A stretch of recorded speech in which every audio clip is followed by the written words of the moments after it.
Hi guys, আপনারা তো দেখতেই পাচ্ছেন যে এখানে সানবীর অন্নপ্রাশনের ভিডিওগুলো আমি আপনাদের সাথে শেয়ার করেছি।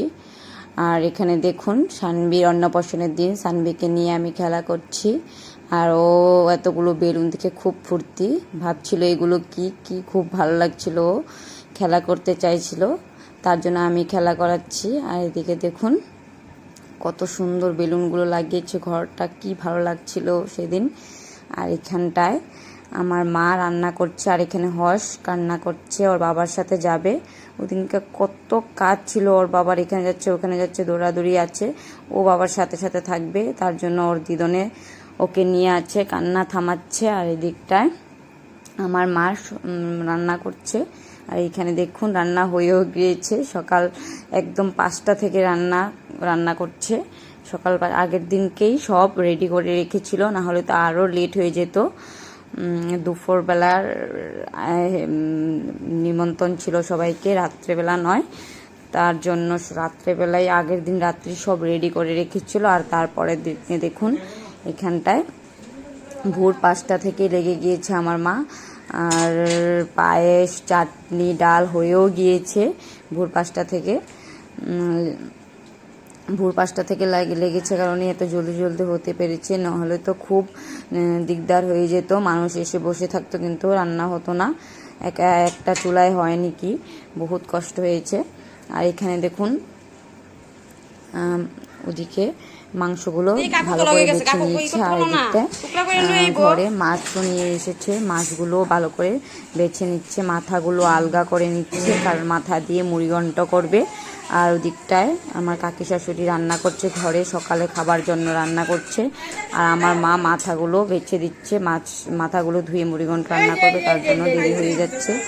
আর এদিকে সানবীকে স্নান করানোর জন্য রেডি করা হয়েছে। আর কান্না অন্নপ্রাশনের তো কান্না করেছে, কিন্তু এভাবে কিন্তু ও একটুকু জ্বালায় না ঘরে। আর আজ দেখুন অন্নপ্রাশনের দিন ও কিরকম জ্বালাচ্ছে। সবাই বলছে যে অন্নপ্রাশনের দিন কান্না করলে নাকি ভালো, কান্না করতে হয় না, কান্না করলে ভালো না, কান্না করলে ভালো। আর ও খুব কান্না করেছে, দেখুন আপনারা দেখতেই পাবেন সবগুলো ভিডিওতেই ও কান্না করছে, একটা তো হাসি নেই।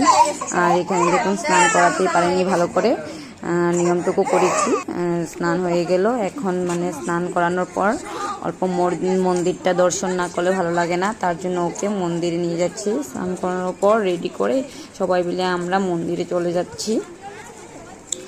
মন্দিরে যেতে যেতে ও কীভাবে চুপ করে আছি। আর প্রচণ্ড রৌদ্র ছিল, তার জন্য ছাতাও নিয়ে নিয়েছি, ছাতা না নিলেও পুরো ঘেমে যাচ্ছিল, তার জন্য ছাতা নিয়ে মন্দিরে যেতে হলো। আর মন্দিরে গিয়ে কিন্তু মানে মনটা ভালো লাগলো না, কারণ মন্দিরের দুয়ার বন্ধ ছিল। আর আমাদেরই ভুল, আমরা লেট করে ফেলেছি। মন্দির যেতে হয় 12টার আগে, 10টা 11টার মধ্যে মন্দির যেতে হয়, আমরা গিয়েছি 12টার পরে।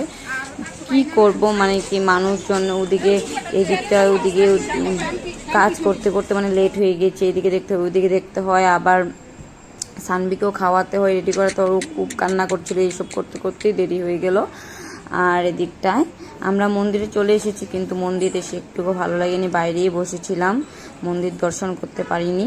প্রথমে গিয়েছিলাম শ্যাম মন্দিরটায়, ওটাও বন্ধ ছিল, ভাবছিলাম অন্য মন্দির হয়তো খোলা থাকবে, বড় শিব মন্দিরটায় চলে গেলাম, ওখানেও গিয়ে দেখি বন্ধ। আর তো ভাবলাম যে এখন আর কোনোখানে গিয়ে চলবে না, দুপুর হয়ে গিয়েছে, সবটা মন্দিরে সব দুয়ার বন্ধ থাকবে, তার জন্য আর কোনো জায়গায় যায়নি। এই বড় দেখুন, এটা বড় শিব মন্দির, আর বন্ধ ছিল, তা কিছু করার নেই, বাইরে থেকেই প্রণাম করে, বাইরে থেকে আশীর্বাদ নিয়ে ঘুরে টুরে অল্প ঘোরাঘুরি করে মন্দিরটা দর্শন করে চলে আসলাম।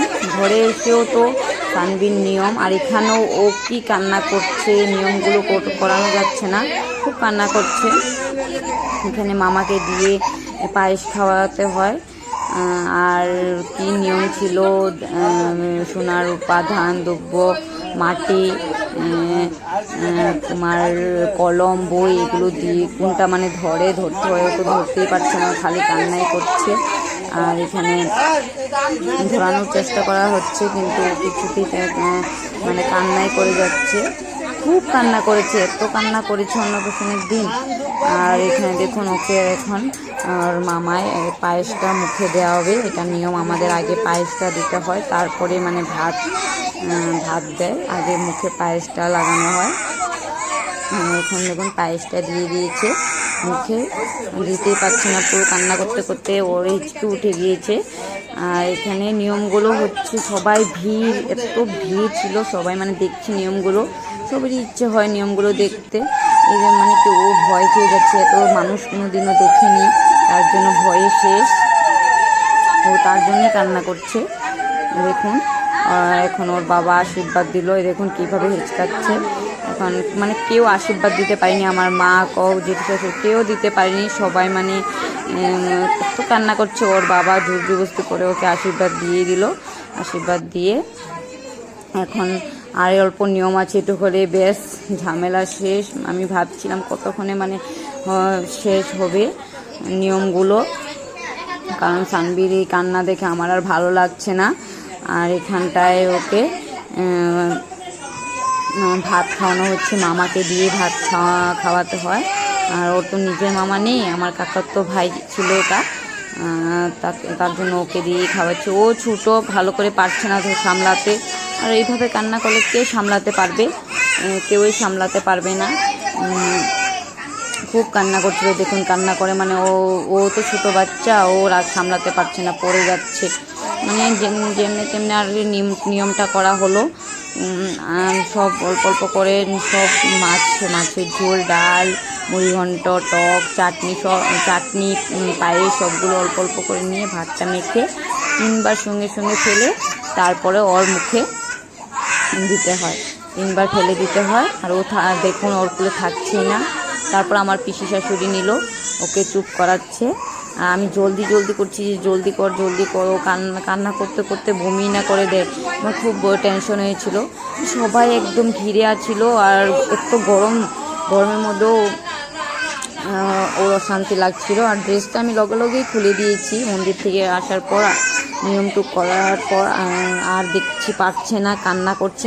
আমি বলছি দরকার নেই, খুলেই দিই ড্রেসটা, খুলে হালকা একটা ড্রেস পরিয়ে দিই। তাও কান্না করিয়ে যাচ্ছে, দেখুন মুখে ভাতটুকু দিতে পারছে না। এখন আমি বলছি হবে আর লাগবে না, এখন জলটা দিয়ে দাও। ও কাঁদতে কিছু একটা হয়ে যাবে, ভয় লাগছে আমার। তারপরে জলটা অল্প ছোঁয়ানো, এটা নিয়ম, মানে এগুলো করতে হয়। পান আছে, পানটাও দিতে হয় বলে। আবার কাঠি একটা দেয়, ছোট কাঠিটাও লাগাতে। দেখুন কীভাবে বমি করতে চাচ্ছে ও। আমি নিয়ে চলে গেলাম, আমি ভাবলাম যে ঘুম পাড়িয়ে দিলে অল্প শান্তি, অল্প যাই দেখি ঘুমায় নাকি। আর এদিকটায় দেখুন সবাই চলে এসেছে, আর সবাইকে খাওয়া দাওয়া দেওয়া হচ্ছে। আর এখানে আমার বাবাও কাজ করছে, বাবাও সবাইকে দেওয়া থাওয়া করছে, আর মা তো লেগেই। আর আপনারা সবাই সানবিকে আশীর্বাদ করবেন। Bye bye.